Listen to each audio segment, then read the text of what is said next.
իրականության փոխանցում, փուլ երկրորդ, ճոճանակներ, կործանարար ճոճանակներ։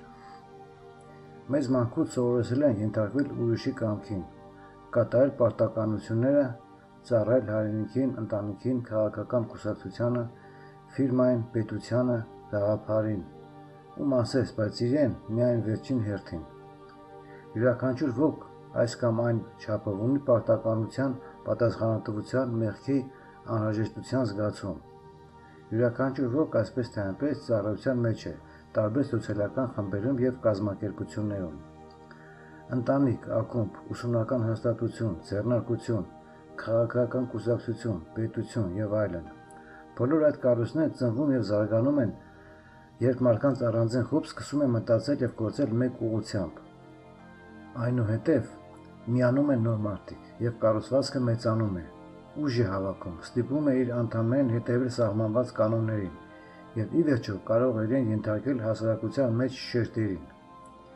Նյութական իրականացման մակարդակով կառույցը բաղկացած է ընդհանուր նպատակներով միավորված մարդկանցից և նյութական առարկաներից, ինչպիսիք են շենքերը, շինությունները, կահույքը, սարքավորումները, տեխնիկան և այլն։ Բայց ի՞նչն է կանգնած այս ամենի հետևում էներգետիկ մակարդակով։ Կառուցվածքը տեղի է ունենում այն ժամանակ, երբ մի խումբ մարդկանց մտքերը ուղղված են մեկ ուղղությամբ, և հետևաբար մտավոր էներգիայի պարամետրերը նույնական են։ Առանձին մարդկանց մտավոր էներգիան ստեղծում է էներգետիկ դաշտում միջամտության պատկեր։ Այդ դեպքում էներգիայի օվկիանոսի մեջտեղում ստեղծվում է առանձին անկախ էներգոինֆորմացիոն կառույց՝ էներգետիկ ճոճանակ։ Այս կառույցը սկսում է ապրել իր կյանքով և ենթարկում է այն մարդկանց, ովքեր ներգրաված են դրա ստեղծման մեջ, իր օրենքներին։ Ինչու ճոճանակ, քանի որ նա ճոճվում է այնքան ուժեղ, որքան ավելի շատ մարդ հետևորդներ կերակրում են նրան իր էներգիայով։ Յուրաքանչյուր ճոճանակ ունի իր բնորոշ դատանումների հաճախականությունը։ Օրինակ, ռիթմով կարող են ճոճվել միայն ջանքեր գործադրելով որոշակի հաճախականությամբ։ Այս հաճախականությունը կոչվում է ռեզոնանսային։ Եթե ճոճանակի հետևորդների թիվը նվազում է, նրա դատանումները մարում են։ Երբ հետևորդներ չեն մնում, ճոճանակը կանգ է առնում, մարում է, և ինչպես էություն մեռնում է։ Ահա մարված ճոճանակների մի քանի օրինակներ՝ հին հեթանոսական կրոններ, քարե գործիքներ, հին զենքեր, նորաձևության հին միտումներ, վինիլային սկավառակներ, այլ կերպ ասած, այն ամենը, ինչ եղել է նախկինում և որ այժմ չի օգտագործվում։ Դուք հավանաբար զարմացած եք, միթե այս ամենը ճոճանակներ են։ Այո, ցանկացած կառույց իր ատրիբուտներով, որոնք ստեղծվել են մարդկանց մտավոր էներգիայի կողմից, ճոճանակ են։ Ընդհանրապես, ցանկացած կենդանի արարածներ, որոնք կարող են էներգիա արտադրել մեկ ուղղությամբ, վաղ թե ուշ ստեղծում են էներգետիկ ճոճանակներ։ Ահա կենդանի բնության ճոճանակների օրինակներ։ Բակտերիաների գաղութները, կենդանի էակների բնակչությունը, ձկների վտարը, կենդանիների հոտերը, անտառային զանգվածները, խոթարքներ, մրջյունները, կենդանի օրգանիզմների ցանկացած քիչ թե շատ կազմակերպված և համասեր կառուցվածքներ։ Յուրաքանչյուր անհատ կենդանի օրգանիզմ ինքնին տարրական ճոճանակ է, քանի որ այն էներգետիկ միավոր է։ Երբ նման եզակի ճոճանակների խումբը սկսում է տատանվել ունիսոնի մեջ, ստեղծվում է խմբակային ճոճանակ։ Նա կանգնած է հետևորդների վերևում, որպես կարգավորող, գոյություն ունի որպես առանձին անկախ կառույց և իր հետևորդների համար սահմանում է կանոններ, միասին պահելու և նորերը ստանալու համար։ Նման կառույցն անկախ է այն իմաստով, որ զարգանում է ինքնուրույն, իր օրենքներով։ Հետևորդները չեն գիտակցում, որ նրանք գործում են ճոճանակի օրենքների համաձայն և ոչ թե իրենց ազատ կամքի համաձայն։ Օրինակ, բյուրոկրատական ապարատը զարգանում է որպես ինքնուրույն կառույց, անկախ առանձին պաշտոնյաների կամքից։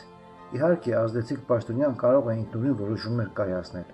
բայց այդ որոշումները չեն կարող հակասել համակարգի օրենքներին։ Հակառակ դեպքում այդպիսի հետևորդը կմերժվի։ Նույնիսկ եզակի մարդը, որը իրենից ներկայացնում է ճոճանակ, միշտ չէ, որ իրեն հաշիվ է տալիս իր մոտիվացիաներում։ Օրինակ, էներգետիկ վամպիրը։ Ցանկացած ճոճանակ իր բնույթով կործանարար է, քանի որ էներգիա է խլում իր հետևորդներից և սահմանում է իր իշխանությունը նրանց վրա։ Ճոճանակի կործանարարությունը դրսևորվում է նրանում, որ նա չի մտածում յուրաքանչյուր անհատի հետևորդի ճակատագրի մասին։ Ճոճանակի նպատակն է միայն մեկ բան՝ ստանալ հետևորդի էներգիան, և դա օգուտ կբերի հետևորդին թե ոչ, կապ չունի։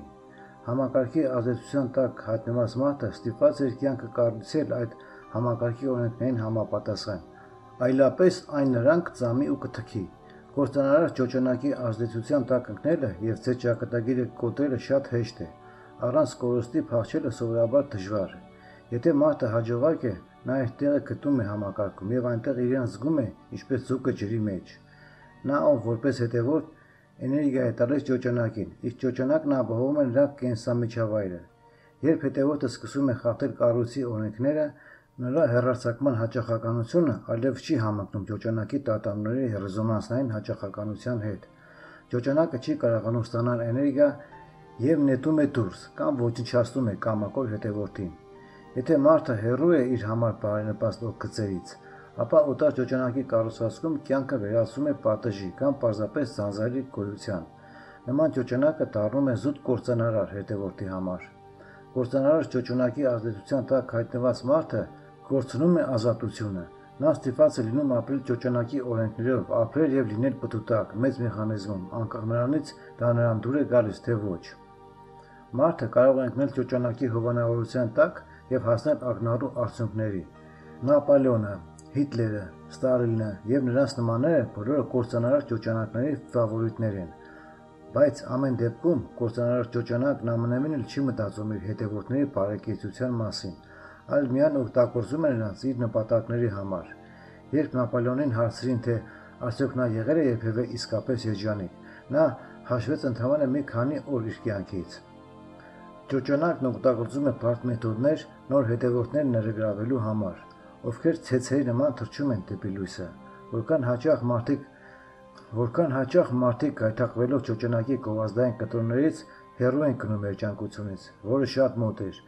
գնում են բանակ և մահանում։ Նրանք ընդունվում են ուսումնական հաստատություն և ապարդյուն յուրացնում ոչ իրենց մասնագիտությունը,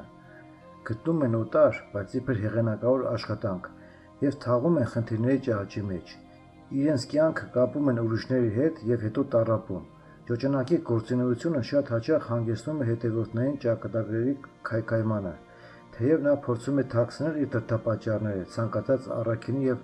արդարացնող դիմակներով։ Կործանարար ճոճանակի ազդեցության տակ գտնվող մարդու համար գլխավոր վտանգն այն է, որ ճոճանակն իր զոհին մի կողմ է տանում կյանքի այն գծից, որտեղ մարդը ձեռք կբերի իր երջանկությունը։ Նշենք կործանարար ճոճանակի տարբերակիչ նշանները։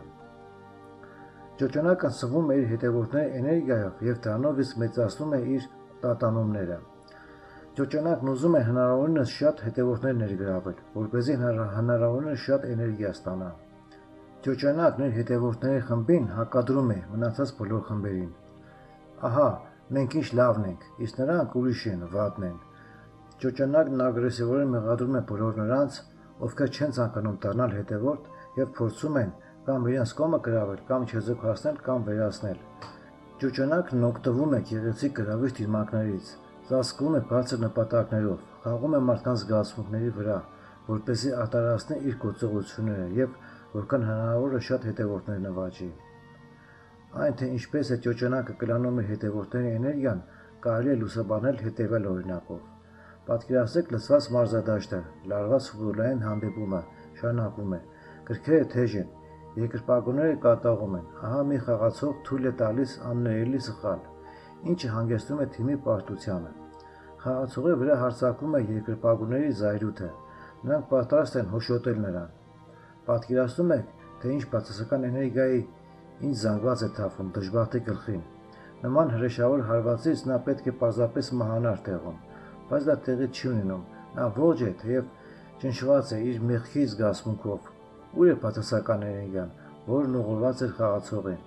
Նա վերցրեց ճոճանակը, եթե դա այդպես չլիներ, ապա ամբողջի ատելության առարկան կկործանվեր, իսկ կուռքը պարզապես օդը կթռչեր։ Ես չեմ կարող ասել, ճոճանակը կենդանի էներգիայի էություն է, կամ դա պարզապես էներգետիկ ձև է։ Այո, դա ոչ մի նշանակություն չունի տրանսերվինգի տեխնիկայի համար։ Գլխավորը ճանաչել ճոճանակը և չընդունել իր խաղը, առանց որևէ օգուտի։ Կործանարար ճոճանակ ճանաչելը շատ հեշտ է, մեկ տարբերիչ հատկության միջոցով։ Կործանարար ճոճանակը միշտ մրցում է իր նմանների հետ մարդկանց համայն պայքարում։ Ճոճանակի նպատակը միայն մեկն է՝ հնարավորինս շատ հետևորդներ գրավել, որպեսզի հնարավորինս շատ էներգիա ստանա։ որքան ագրեսիվ է ճոճանակը գործում հետևորդների համար պայքարում, այնքան ավելի կործանարար է, այսինքն վտանգ է ներկայացնում առանձին մարդու ճակատագրի համար։ Կարելի է հակադարձել, որ գոյություն ունեն բարեգործական կազմակերպություններ, բնության, կենդանիների պաշտպանության և այլ կազմակերպություններ։ Ինչն է դրանց մեջ կործանարար։ Ձեզ համար անձամբ այն է, որ նրանք անկախ ամեն ինչից սնվում են ձեր էներգիայով, և նրանք ոչ մի գործ չունեն ձեր անձնական երջանկության և բարեկեցության հետ։ Նրանք կոչ են անում գթասրիտ լինել ուրիշների համար, անտարբեր մնալով ձեր հանդեպ։ Եթե դուք բավարարված եք և դուք իսկապես երջանիկ եք զգում նման աշխատանքով, ապա դա ձեր կոչումն է, և դուք գտել եք ձեր ճոճանակը։ Բայց այստեղ դուք պետք է անկեղծ լինեք ինքներդ ձեզ հետ, միթե բարերարների դիմակ չեք կրում։ Դուք իսկապես ձեր էներգիան և փողը անկեղծորեն տալիս եք օգուտ ուրիշների, կամ բարեգործություն եք խաղում ավելի լավ թվալու համար։ Կործանարար ճոճանակները մարդկանց շեղում են ընտրել իրենց ճակատագիրը։ Ի վերջո, եթե մարդն ազատ է իր ընտրության մեջ, ապա նա կստանա անկախություն։ Այնուհետև ճոճանակները չեն կարող այդպիսի մարդուն ներգրավել իրենց հետևորդների մեջ։